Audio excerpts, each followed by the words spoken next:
Subscribe for more. I never thought a simple weekend dinner could change everything. My name is Harrison Blake. I'm 38, and I've been married to Melody for 10 years. We have 2 kids, a 5-year-old boy and a 3-year-old girl. On the surface, everything looked normal.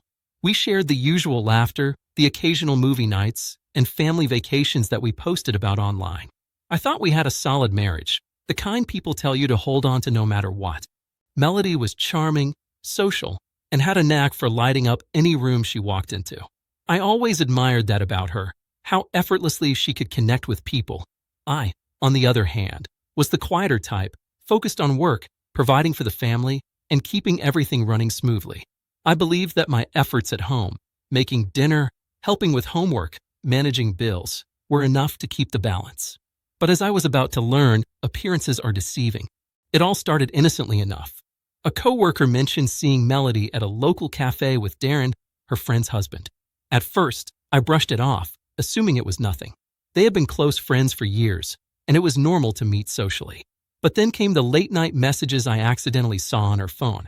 They weren't meant for me, of course, but my curiosity got the better of me that one night. The texts were flirtatious, intimate in a way that made my chest tighten. It was subtle at first, compliments about her hair, her smile, but soon escalated into secret plans and hidden meetings.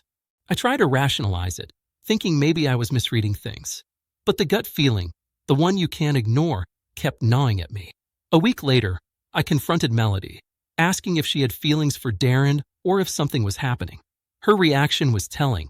She froze, avoided my eyes, and muttered something about needing space. That was the moment I realized denial wasn't an option anymore. This wasn't just a casual friendship or a passing crush. Something had crossed a line. The next days were a blur of quiet observation. I noticed the little things I had missed before. Secretive phone calls, sudden excuses to go out, disappearing for hours without explanation. The home that was once lively felt tense, almost suffocating. I didn't lash out or demand explanations immediately.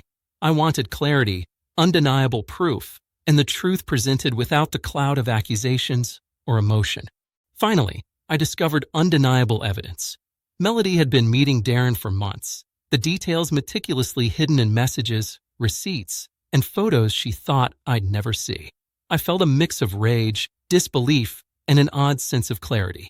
The betrayal wasn't just personal, it was strategic, calculated even, and it involved someone else's spouse. My mind replayed the conversations, the moments I had shared, the trust one had placed in her. I was angry, yes, but what struck me more than anything was the sheer audacity. I knew confronting Melody directly wouldn't solve it. There was no apology coming, no tearful confession. She had already chosen her path. So I decided on a different approach, one that didn't rely on anger, yelling, or dramatic confrontations. Instead, I focused on the person indirectly involved, Darren's wife, someone who had no clue about the betrayal happening in her own home. Her name was Fiona Callahan, a woman I had met a few times at gatherings.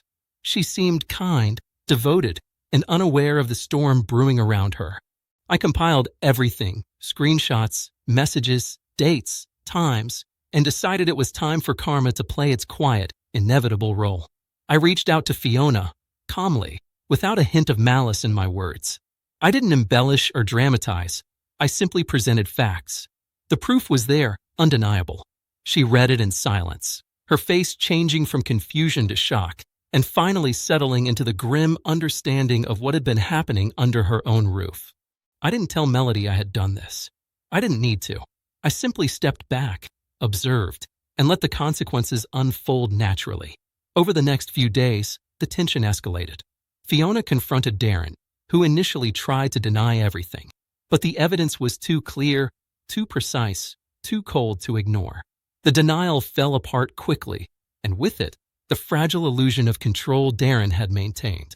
The relationships shattered quietly but irrevocably. The friends who once socialized together suddenly avoided each other. Social media posts vanished, and casual greetings turned into awkward silences. Meanwhile, Melody noticed the shift too. The secret she thought she had carefully maintained now unraveled, and with it, the sense of power she had wielded. She tried to reach out, with texts and calls, claiming it was a misunderstanding, asking me to intervene, to make things right. But I didn't.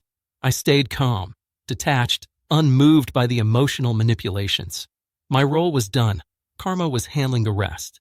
I had stepped back, and in doing so, reclaimed my own dignity. What struck me most through all of this was the realization of how much energy we waste trying to control people who have already chosen to betray us. I didn't scream, I didn't plead, I didn't cry. I simply documented, communicated the truth where it mattered, and allowed reality to correct itself. Fiona had the right to know, Darren faced the inevitable confrontation, and Melody understood the limits of what could be hidden. There was a strange peace that followed. I continued to care for my children, maintain my home, and focus on my work, but the invisible weight that had been pressing on my chest lifted. The trust one had once placed blindly in Melody was gone. Yes, but in its place was clarity, a sense of control over my own life and decisions. I wasn't seeking revenge, nor was I attempting to humiliate anyone. I simply allowed truth to exist where lies had reigned. In the weeks that followed, Fiona reached out to me once, simply to say thank you. She didn't ask for details, nor did she probe into my personal life. Her gratitude was enough. Darren faced the consequences of his choices. The marriage fractured irreparably, and Melody had to confront the reality of what she had done. I watched from a distance, quiet, composed, and fully aware that I had acted not out of spite, but out of a sense of integrity and clarity. By the time the dust settled, I felt a freedom I hadn't known in years. The home felt lighter, the air less heavy. I didn't seek reconciliation or vengeance. I simply embraced the life I had reclaimed for myself and my children. Sometimes, the most powerful action isn't confrontation or fury. It's calm observation, measured response, and allowing karma to unfold naturally. I learned that day that betrayal isn't always loud. It doesn't need to be explosive or public. Sometimes it's quiet, calculated, and almost invisible. But the consequences, when handled correctly, are inevitable.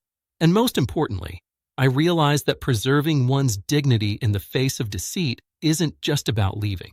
It's about choosing clarity, choosing peace, and trusting that the universe has its own way of balancing what's been broken.